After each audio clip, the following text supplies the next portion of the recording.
The first gunshot shattered the night. A second one ripped through the silence like lightning tearing across the sky. Smoke hung in the cold lake air. My hands trembled not from fear, but from the weight of the still-hot pistol in my grip. The walls of my cabin shook with echoes of violence, and lying just a few feet away, my old dog Rusty whimpered, his body curling against the wooden floorboards. That's when it hit me. Coincidental, that HOA queen with her clipboard crown and painted smile, had sent men dressed as police officers to kill me. For what? Because I refused to sell this cabin, my home, my son's memory, my last piece of peace. They thought a man like me, living alone, would fold at the first threat. They were wronged. When those fake cops stormed my porch, they didn't expect to see the badge I carried under my jacket. They didn't know the truth. I wasn't just some tired old man living by the water. I was the police chief of Pine County. Retired, yes. But once you've lived in that uniform, the weight of authority doesn't wash away. What happened that night would unravel a story so dark, it still makes me wonder how far people will go when they're drunk on power. But before I tell you how my dog bled on the cabin floor, you need to know how we got here. It started 3 months earlier, a cold morning at Pine Lake. The water was still, the mist rising in soft curls. I was chopping wood when I first saw her. Coincidental, chairwoman of the Lakeside Summit HOA. She came strutting up my porch like she owned the place, designer coat, perfect hair, and that fake smile that hides teeth sharper than knives. Behind her, 2 men stood pretending to look official. But one glance told me they were. Their shoes were too clean, their posture too stiff. I'd spent decades watching real cops move, and these weren't cops. They were actors in a bad play. "Mister," she said, her voice dripping with that HOA poison, authority manufactured from nothing.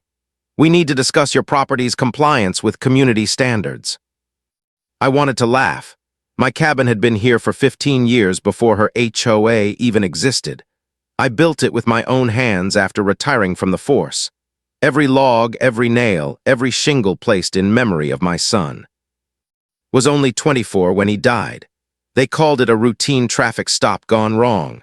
But there was nothing routine about burying your child. Nothing routine about holding his badge in your hand while the world kept moving like nothing happened.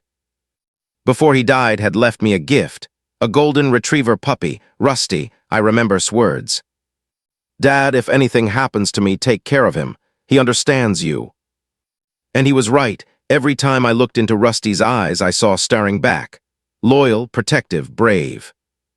So when Coincidental slid a check across my table that afternoon with more zeros than most men would ever see, I didn't even look twice.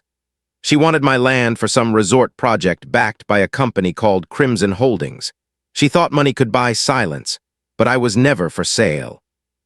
The moment I pushed that check back toward her, her smile faltered, the mask slipped, and beneath it I saw what she really was, a predator. "Mister," she whispered, her tone dropping to steel, "we can make things very difficult for non-compliant residents." That's when I knew this wasn't about community standards, this was a war. The first shot had not yet been fired, but the battle had already begun. They say threats are like storm clouds. At first you barely notice them on the horizon, just a shadow, a warning. But if you ignore them, they grow, darken, and soon enough, they unleash a storm you can't outrun. That's exactly how it started with Coincidental. The morning after I refused her check, I found a violation notice stuffed into my mailbox. My cabin apparently didn't meet community appearance standards.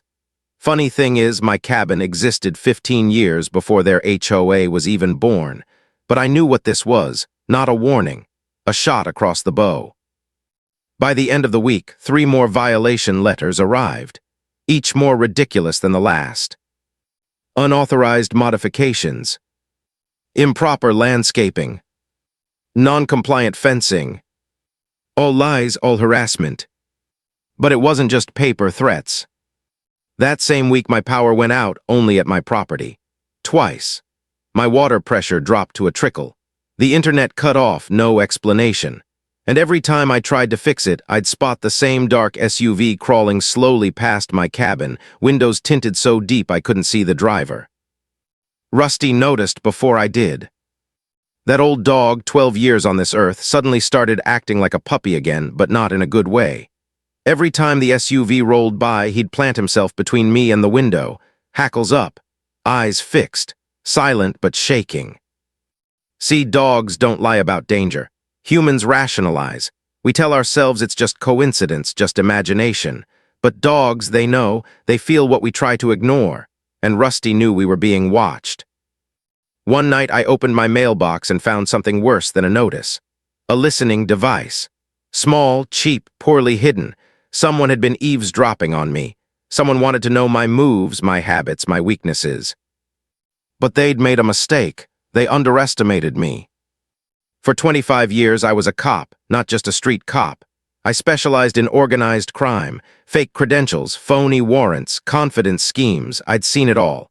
These people were playing in my league, but they didn't know the rules. I dug out my old case files, the ones I'd stored in my basement office after retirement. And what I found chilled me. 15 years ago, I'd investigated an HOA corruption ring. Shell companies, foreign buyers, money laundering through real estate. Guess whose name appeared in those old files? Hoakaren, not as a suspect, but as a community liaison. The kind of middleman criminals use when they need someone with a clean face and a dirty soul. That explained the SUV, the power outages, the notices. Hoakaren wasn't acting alone. She was just a pawn. Behind her stood bigger players. People who wanted my land for reasons that had nothing to do with community standards. The harassment got worse. One night as I sat reading by the fire, Rusty bolted upright. His ears twitched. His nose flared. He padded slowly to the door, low growl rumbling in his chest.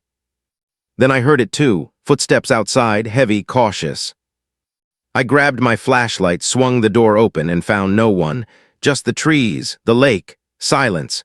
But the footprints in the frost told a different story. Someone had been standing outside, watching.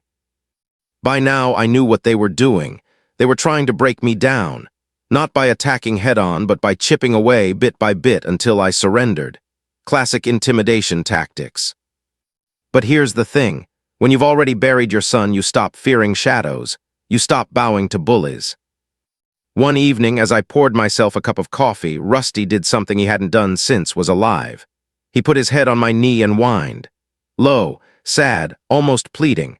I realized he wasn't just afraid of the SUV or the footsteps or the power outages. He was afraid for me.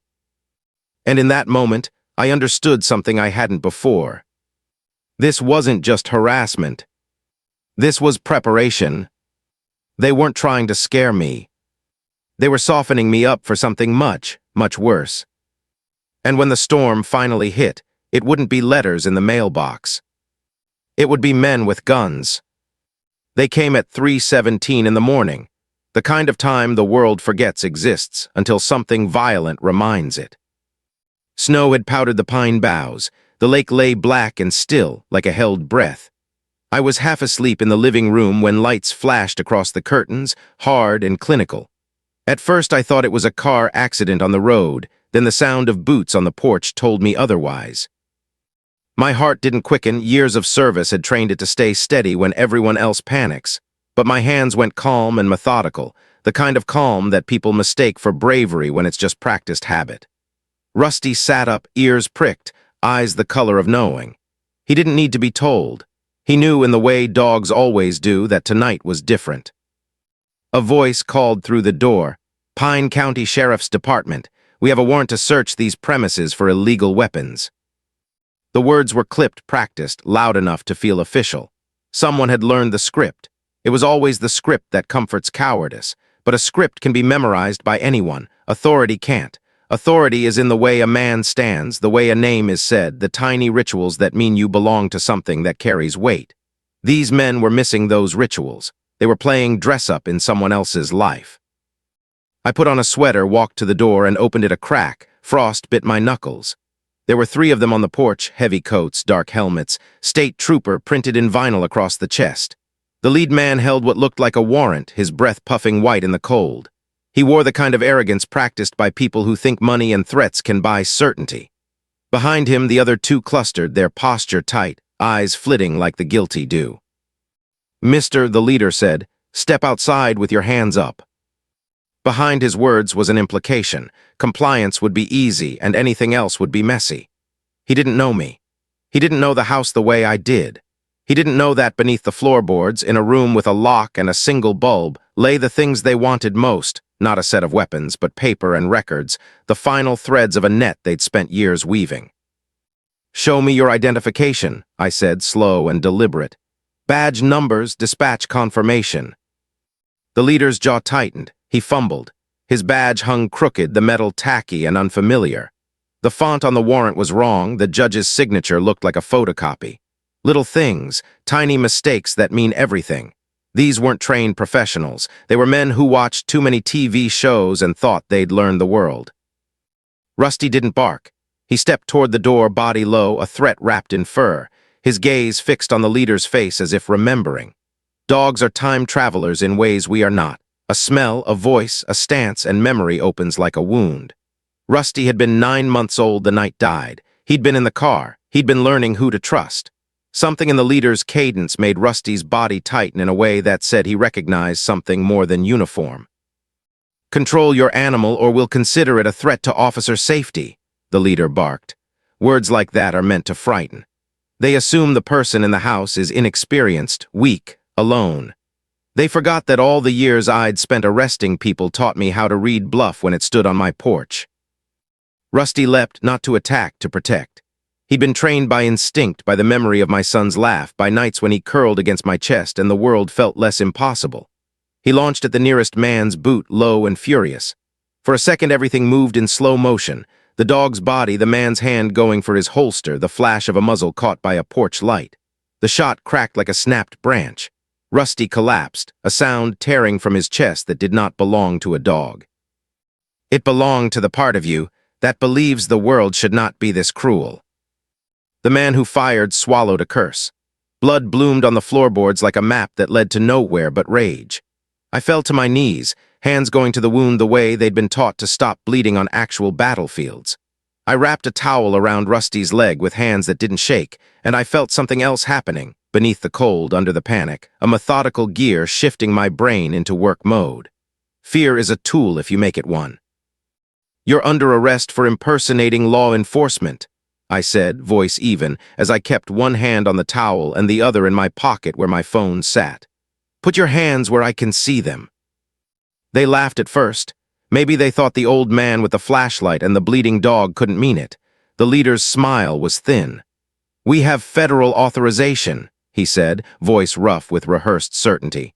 "We're operating under national security directives." It was a lie wrapped in legalese and hope. Real authority shows itself in credentials and coordination, not in threats. I watched him run through his lines and saw his eyes go glassy when he realized those lines were crumbling.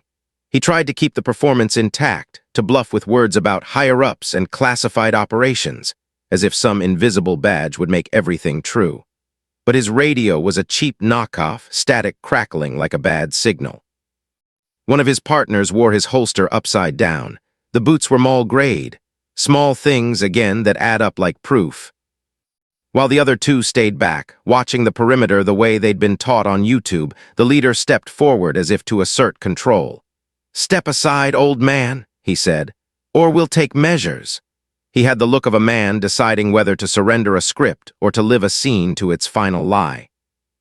"You're going to have to do better than that," I said. I kept my voice low so the night couldn't pick it up. In a motion practiced by years of commands, I pulled my jacket open and let it fall, not shouting, not boasting, just revealing the thing they never considered.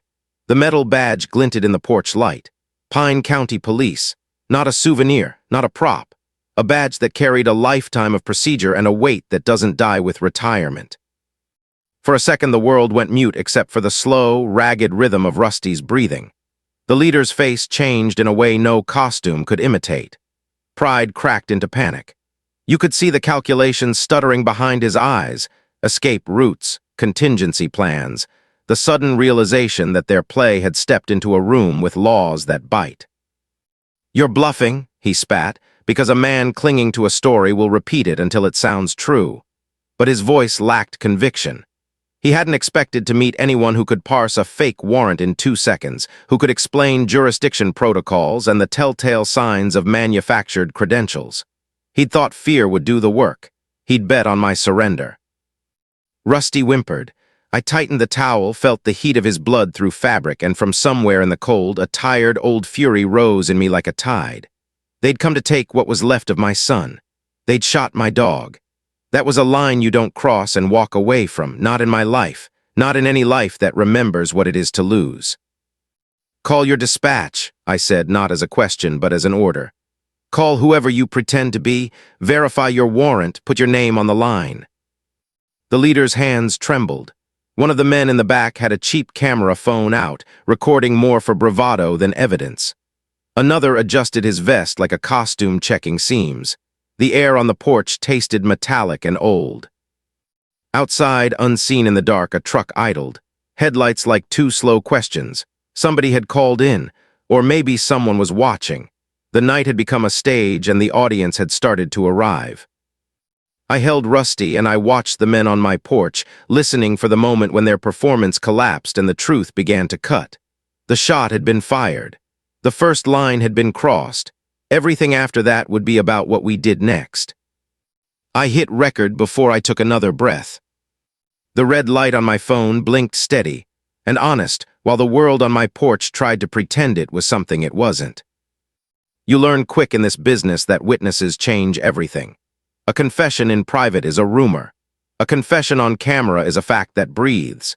So I spoke into that tiny lens, calm, clear, steady, because panic breeds holes in truth, and I had no intention of letting theirs swallow the story.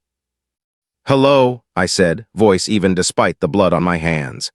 This is retired Pine County Police Chief. I'm being held at gunpoint by men impersonating state troopers. The leader barked for me to turn it off. He barked like a man telling himself the script still mattered. He didn't understand that once you let the light find you, lies have fewer places to hide. People were already watching. The numbers crawled up slower than I expected, then the algorithm did its work and the crowd arrived. Rusty's breathing was a ragged metronome between my words. I kept pressure on the wound the way a man steadies himself, with repetition, with ritual. I moved through a checklist, medical, safety, documentation, because a life spent policing taught you to make order out of chaos. I switched the stream to my backup channel, the one I'd started after the first notice from Karen when the harassment began. A small audience followed me then. A few friends, a wary neighbor. Now in the raw quiet of 3 a.m., that audience. Why are you doing this? The leader demanded, voice thin. He tried to sound federal. He tried to summon authority with syllables he'd bought off a page. The words had no weight without the paperwork and coordination real authority uses. They had no real weight because they were paper tigers. I told them the truth. I told them about the cabin, about files in a basement safe, about patterns of money that smelled like more than profit. I said the word crane into the camera and then watched the way a small internet audience became a network of people who knew how to find money and names and histories. Comments poured in. At first they read like static, shocked faces, swear words, encouragement. Then a username blinked, Sarah DHS, my daughter, my voice caught, I won't lie. She promised once to use her work to help when she could. Tonight she used it without hesitation. Her message said 3 things and one of them changed the trajectory of the night. Recording, forwarding, mobilizing. The chat went wild. People tagged journalists. Someone recognized the cabin from a forgotten local news piece. Another user posted an old HOA newsletter that tied Karen to Crimson Holdings. The web started stitching itself together while men in fake uniforms tried to stitch themselves into power. You can feel the tide turn in tiny ways. A swagger vanishes from a man's shoulders. A mouth that once seethed with bluster goes flatter, more brittle. The leader's face lost color in steps. First the policy errors in his warrant, then the glimpse of corporate names that matched a file in my basement, then the sight of my daughter's username in the live feed. You could watch a man's empire of excuses crumble via the glow of a phone. Within 10 minutes the viewer count tripled. Within 20 it quadrupled. Major channels pinged in the chat. A local reporter posted a link. Someone with too much reach posted a clip that made the algorithm decide this was bigger than one cabin in Idaho. The small crowd I hoped would be enough to prevent them from burning evidence turned into a crowd that would not let the night be erased. That's when messages started to arrive from inside agencies. I wasn't expecting diplomacy, just backup for a witness. But Sarah wasn't just my daughter, she was a forensic audio tech at DHS. Her words in the chat carried weight.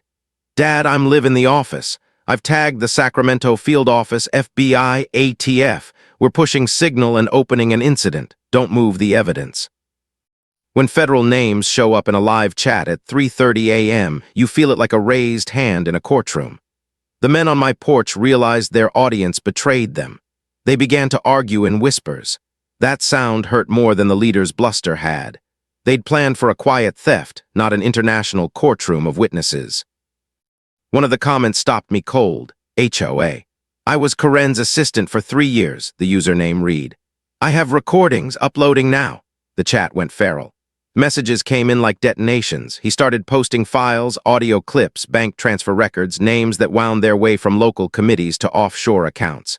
His tone was clinical and terrified. He said he was uploading to federal servers. He said he'd been told to burn certain files. He said they were going to come for me next because I'd been asking questions. I won't pretend the revelation didn't bring a jolt of vindication. It did, but it brought something else too, a flood of long-forgotten grief. For 3 years, I'd been turning over fragments of evidence, thinking I was alone in the dark. Now a man who had once been on their payroll was unspooling everything in a chat window. The world was listening. The world was angry, and the world was starting to act. Federal agents pinged in the chat with terse usernames and case numbers. DHS told me to maintain the stream but not to transmit certain evidence locations until marshals could secure them. The language was clinical and precise. It made everything real in ways sympathetic strangers could not. This stopped being just a confrontation on a porch. It became a thread in a larger net, a net built to catch what these people thought they'd hidden forever. I watched banners appear on the live feed, FBI Sacramento Monitoring and ATF Observer Online. The leader had always been betting on anonymity and speed. He'd lost one and bought the other. Now his playbook didn't fit the world that was watching. He fumbled for a phone call, for a name to throw into the void that would make a difference. No one answered in the way he needed. His handler, whoever he thought sat above him, was invisible. The internet had become a perimeter more impermeable than any roadblock he could build with a muscle car and a fake badge. Rusty's eyes tracked every movement, every word. He panting soft now, a little steadier. His paw twitched. He was here, present. Part of the evidence in a way no prosecutor had anticipated when they wrote laws. His courage had become currency. I don't like being a showman. I never wanted fame. I wanted truth. But when truth is a lonely thing that can be buried under folders and forged stamps, you light a small lamp and hope someone else sees the outline of it. Tonight, that lamp became a floodlight. The leader cursed under his breath and barked one last threat about higher authority. It landed flat. The chat erupted with demands for identification and transparency. Someone posted a photo of a bank transfer tied to Crimson Holdings.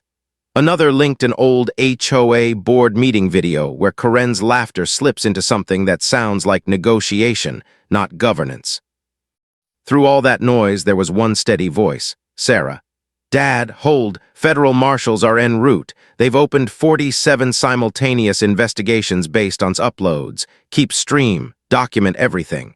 Do not let anyone take the basement files. I tightened my hold on Rusty and looked past the men on my porch into the cold dark where lights were starting to move differently. Not the slow, predatory crawl of surveillance vans, but the sharp, direct approach of vehicles with intent and jurisdiction.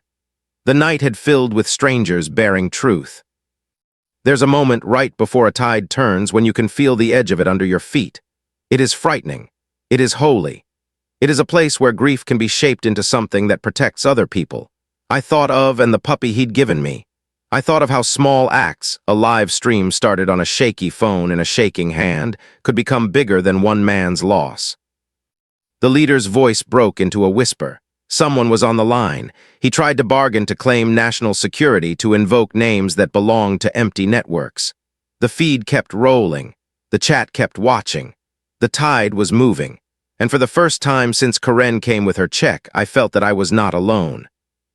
They told me clouds were gathering. They didn't warn me the sky would arrive by helicopter. The thump of rotors cut through the cold like a second clock, each beat measuring how quickly the night split open. For a moment, the sound felt unreal, like someone had dropped a movie set into my backyard and forgotten to tell us it was fiction. Then the blades blurred the stars and men in tactical gear moved down ropes from a black bird that smelled of fuel and intent. When Augustus Crane touched down, he carried with him the arrogance that buys men entire cities. He walked like a man who believed money was a warrant signed by history itself. His suit was too sharp for a place like this, his smile too practiced for a field that smelled of pine and fear. Around him, the mercenaries moved with the kind of efficiency that comes from being paid to expect blood and get results. They made the fake troopers look like children playing dress-up. "Federal agents, stand down," one of the contractors called at the perimeter, voice flat with the authority of someone who thinks contracts put them above laws. "We're executing a classified operation." Crane's arrival could have been the end of the whole thing if the night had no memory. But the night remembered. It had a million eyes now, cameras, chat windows, federal listeners, an audience that had turned outrage into verification. The live stream turned the landing into evidence, every moment recorded and time-stamped and shared beyond the reach of a private checkbook. The lead mercenary, deliberate eyes like bad weather, approached the federal line with a swagger that had been forged in places that do not ask permission. He spoke in military shorthand, calling people by in numbers, the kind of talk that sometimes hides the fact you're working for a criminal instead of a country.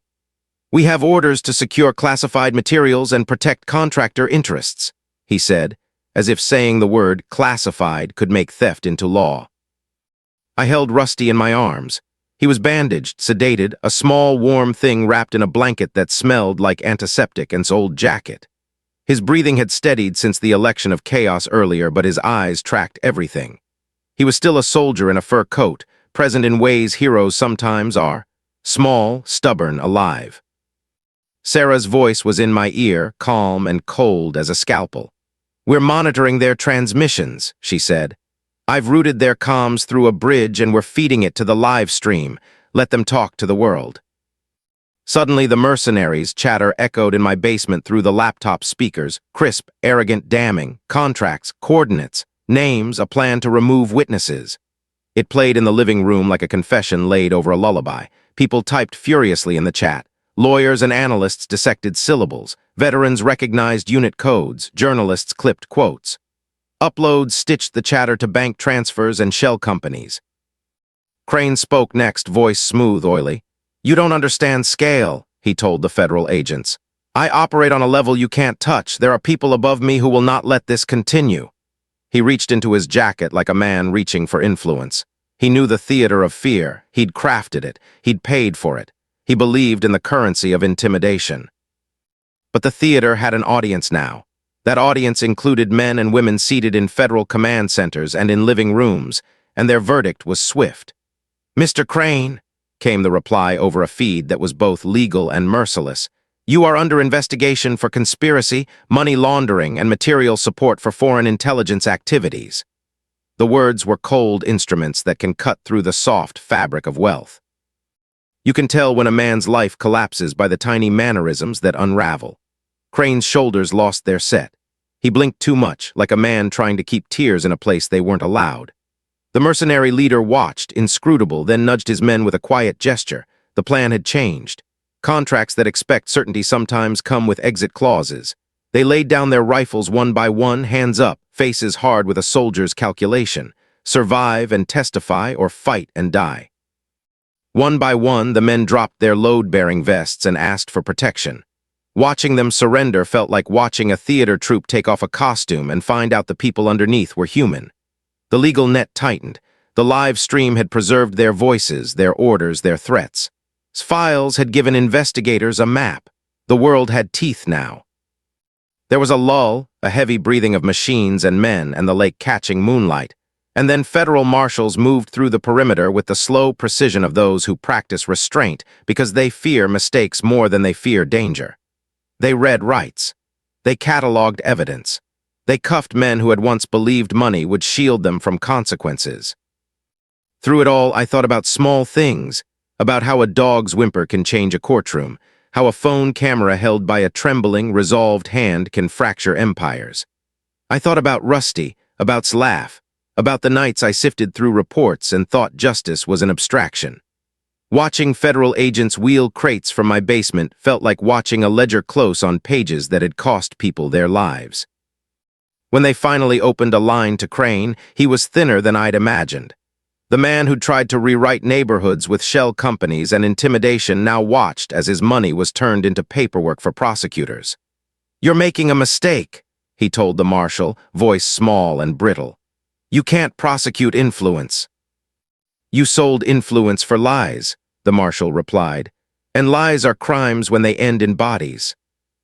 It's strange what lingers after the drama recedes. The helicopters left. The mercenaries were led away. Media vans sat in a muddy line like predatory birds waiting their turn. The neighbors who had kept their curtains closed for years stepped into the cold morning as if the sun had no choice but to follow suit.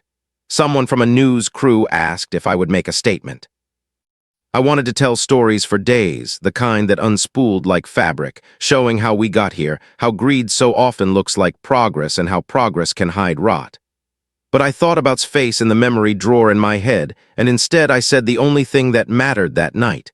Keep the faith, document everything. Rusty's surgery had been successful.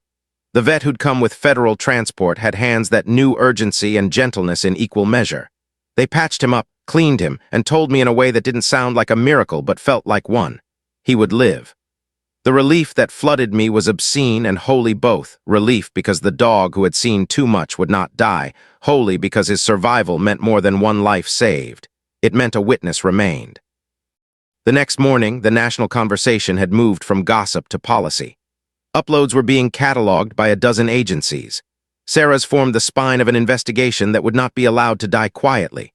The story moved from pixels to paper, from outrage to law. News anchors argued about foreign influence and the sanctity of local governance. Legislators who had once taken lunch from developers' envelopes now read reports in committees with frowns that looked like accountability. And somewhere in the middle of those headlines was a cabin by a lake, where an old man and his dog sat in the aftermath and found themselves at the center of something neither had asked for. We had stepped into the light because we had to. We had exposed what happens when people trade neighborhoods for schemes, when a community is sold piece by piece until there is nothing left but a name and a ledger. There are no neat endings. The arrests were only the beginning. But the night had taught me something I keep telling anyone who will listen. Transparency is contagious. Once it spreads, it becomes a public disease that corrodes corruption. That lesson would shape what came next: hearings, trials, legislation. But it began with a dog, a phone, and a man who refused to sell what he loved. They say dawn heals the night, but that morning the sun rose on a battlefield disguised as a lakeshore. The snow carried tire tracks, boot prints, and stains the light didn't need to name. My porch still bore the splintered scar of a bullet hole, and Rusty lay beside me, his chest wrapped tight in bandages, his head resting on my lap as if he'd chosen my heartbeat over the world. Every rise and fall of his breath was a fragile victory.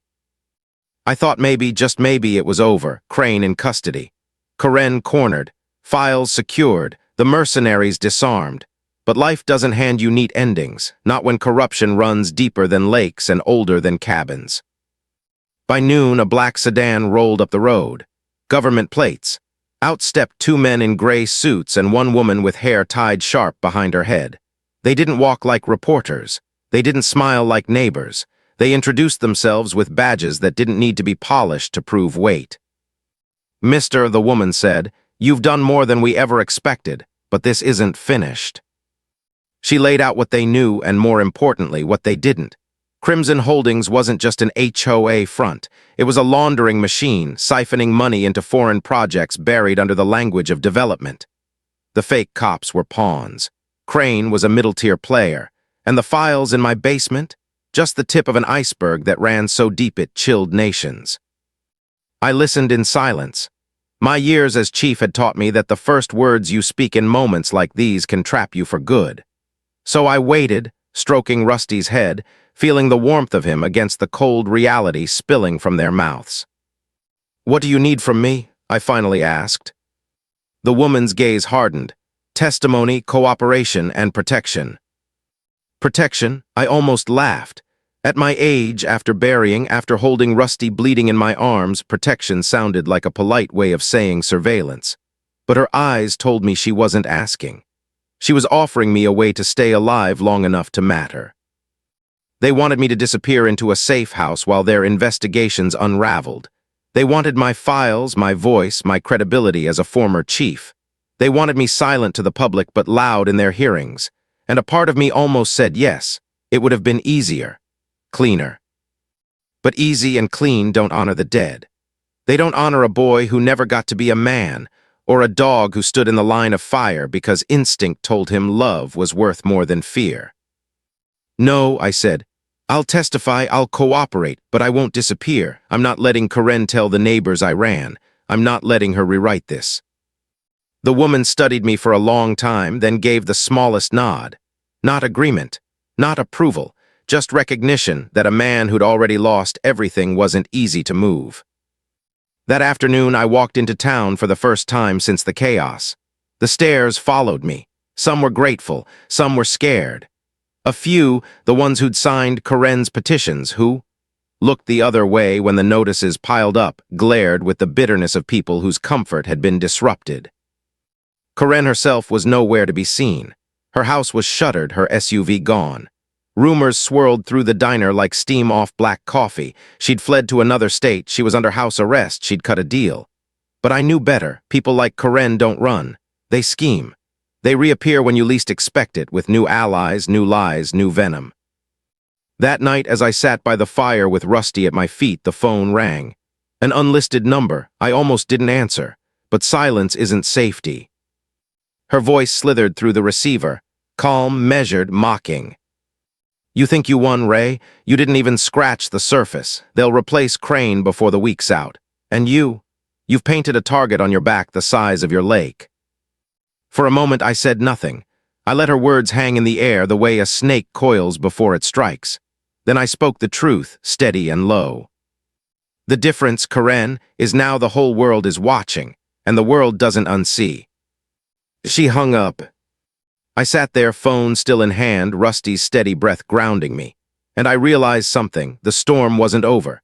It had only changed shape. The helicopters were gone. The fake troopers were in custody.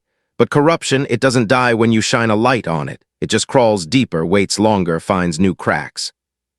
The next battle wouldn't come with boots on my porch. It would come in courtrooms, in neighborhoods where people wanted peace so badly they'd trade truth for comfort. And if I wasn't careful, they'd paint me as the villain, the man who brought chaos to a quiet lake. Rusty shifted, his bandaged paw brushing against my boot, and I knew then, no matter what shape the storm took, I wouldn't back down. Not again. Not ever. Because sometimes the fight isn't about winning. Sometimes it's about refusing to surrender what should never have been stolen in the first place. And that fight was only just beginning. Fake cops on my porch were one thing, helicopters in my sky were another. But betrayal cuts deepest when it comes from someone you thought still carried truth in their veins. It came quiet like rot in the beams of a house. For weeks after Crane's arrest, after the federal sweep, after Karen's threats over the phone, the lake seemed to breathe easier. Neighbors waved more often. Reporters stopped camping by the road. Rusty's limp eased, his tail wagged again. For a while, I let myself believe the worst had passed. That was the trap. One evening, the county sheriff stopped by. A man I'd trained once, fresh out of the academy, now holding the badge I used to wear. He shook my hand, looked me square in the eye, and said all the right things. We've got your back. We're monitoring Karen. You can rest easy now. His words were polished, his smile practiced. But something behind his eyes didn't match. It was too steady, too rehearsed. That night, I double-checked the locks twice. Rusty noticed too, growling low, packing near the window every time headlights flickered on the road. The next morning, the truth cracked open. My basement safe, the one with the backup files, sold hard drive the paper trail hadn't yet uploaded, had been tampered with. The lock was scratched, the dust disturbed. Someone with skill had tried to get in and failed. But here's the part that turned my stomach cold. The only people who knew the safe existed were Karen and law enforcement. For the first time in years, I felt the ground tilt under me. If the sheriff was playing both sides, then the net was wider than I'd imagined. Federal eyes were watching, sure, but local hands were still dirty. That afternoon, Karen made her move. A letter slid under my door, crisp and brazen, HOA letterhead but no return address. It claimed I was in violation of community security standards. The punishment? Forced removal from my property for safety of the neighborhood. It wasn't a notice. It was an eviction. Illegal, unsigned, a piece of paper dressed up like law. I should laughed. Instead, I felt Rusty press against my leg, trembling. That dog hadn't trembled since the night he took a bullet. I looked out the window and froze. SUVs again. Not one this time, but three, parked along the tree line, silent, dark, waiting. And then my phone rang. Unknown number, Karen's voice on the line, dripping with satisfaction. "You really thought you beat me, didn't you? You paraded Crane in cuffs, waved your little files around, let the world watch. Cute. But you forgot something, Ray. HOA law bends, real law breaks, and the people who buy the pieces, they don't lose." I tried to keep my voice steady. "The whole country saw what you did." She laughed, sharp, hollow. "The country forgets by next week, but neighbors, they remember what they're told, and right now they're being told you're a danger, that you brought mercenaries to our homes, that you staged it all to look like a hero. By morning, Ray, you won't just be the man they fear, you'll be the man they hate." The line went dead. I stood there, Rusty pressing close, the letter at my feet, the SUVs watching. And for the first time since death, I felt the kind of fear that sinks all the way to bone, not fear for myself, but for what truth meant in a world where lies had louder speakers. That night a knock came at the door, slow, heavy, too familiar. I opened it to find the sheriff, badge gleaming, eyes cold. Behind him, two deputies I didn't recognize. He held a clipboard with a warrant that looked real enough to fool anyone but me. He said, voice flat, "You're under investigation for conspiracy and obstruction. We'll need you to come with us." Rusty growled low. My pulse didn't race, it slowed, each beat deliberate. Because in that moment I understood the real trap. Karen hadn't just sent fake cops this time, she'd twisted real ones. She bought the system I once believed in. And if I stepped outside that door, the truth would vanish with me. They came for me in the name of law, the thing I spent my life trusting. And I took the knock like a man who knows the weight of a badge can be used for good or evil. But I had one advantage they hadn't counted on. I knew how procedures bend when someone wants them to, and I knew how to make their bending visible. When the sheriff and his deputies stepped inside my living room, their faces were well practiced, the kind of polite actors you hire to sell a story. They read the warrant like men reciting lines. They thought the scene was theirs to direct. I didn't resist. I kept my hands where they could see them. Rusty watched from his blanket, eyes flicking between me and the door, trusting me to choose the right moment. They escorted me to the cruiser under the pretense of taking a statement. The driver's window smelled of cold coffee and fear. As we turned onto the road, I kept my head low, but my mind was high speed, the angles, the timing, the vulnerabilities. You learn to be patient in investigations. Patience becomes a weapon if you use it. They took me to a county building that used to feel like home. Now it felt like a stage. I sat in a small interview room with a metal table and vinyl chairs while a deputy read me my rights with ceremonial politeness. Outside, snow began to fall again, soft as a question. Inside, the room was heavy with people who thought a few signatures could erase a year of evidence. They were wrong. I said I would cooperate. I said I would answer questions. I agreed to sign forms that would let them take statements, access files, and do whatever veneer of legality they needed. All the while I recorded. My phone was live. Every spoken word in that room became part of a record that could not be simply rewritten by a friendly press release. The sheriff leaned back, confident. He had everyone he needed in place to craft a narrative that would shift public opinion. Retired chief unhinged, national agencies overreaching, a man who staged an attack to look like heroism. He started the story the way cowards always do, with certainty. "We have evidence," he said.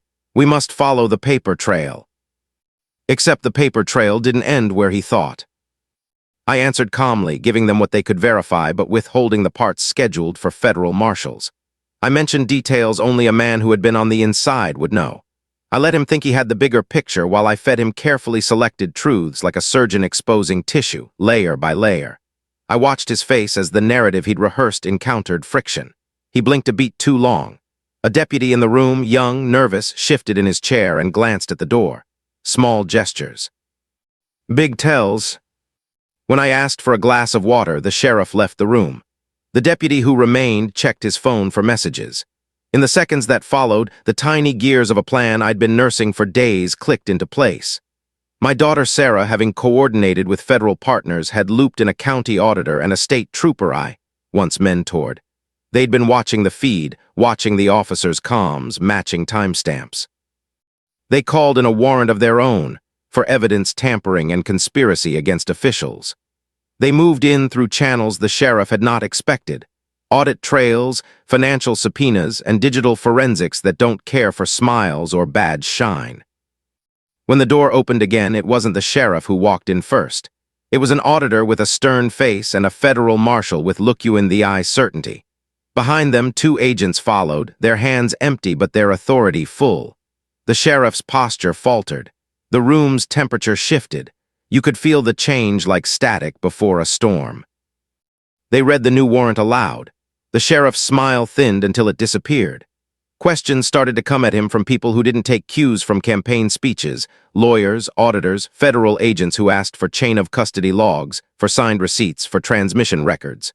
The sheriff, who had once believed his power impenetrable, now had to answer for where files had gone and who had accessed them.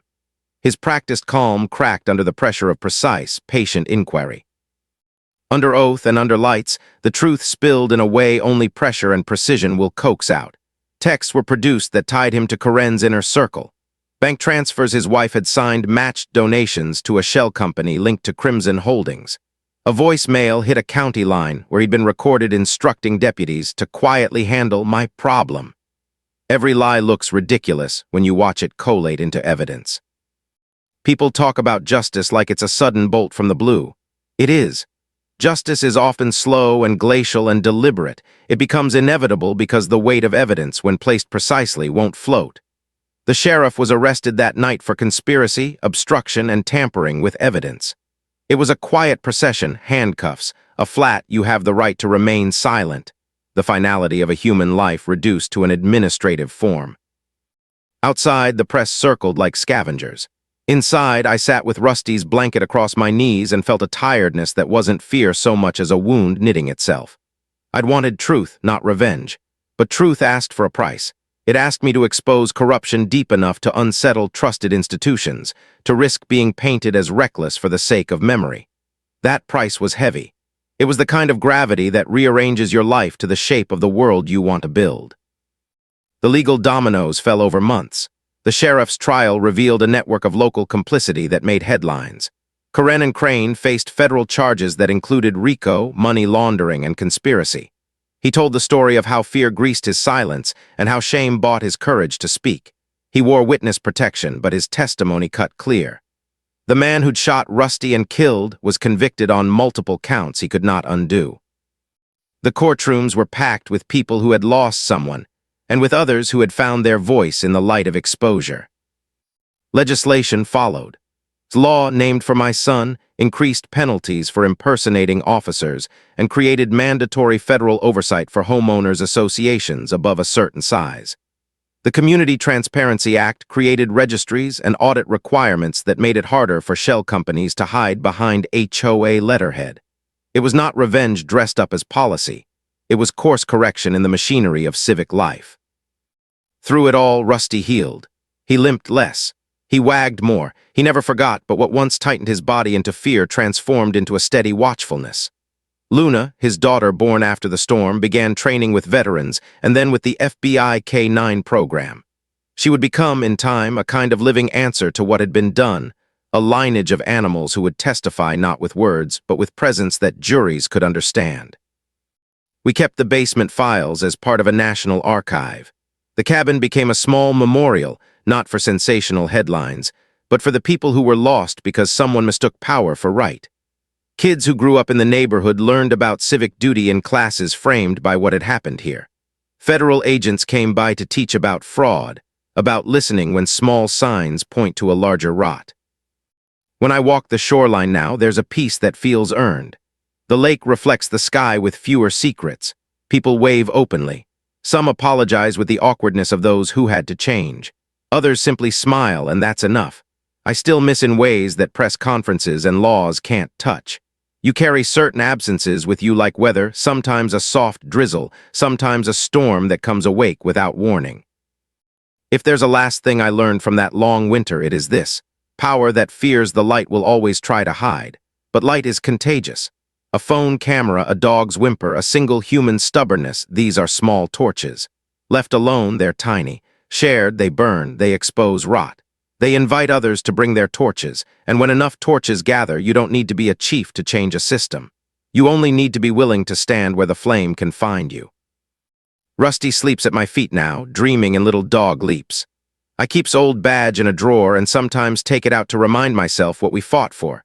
Not headlines, not laws alone, but the quiet idea that a community belongs to the people who live in it, not the men who buy it. The rest, prosecutions, legislation, memorials, followed the stubborn insistence of ordinary people refusing to look away. That insistence is the real legacy. If you enjoyed this story, don't forget to subscribe and join us for the next mystery on HOA Hunter Stories.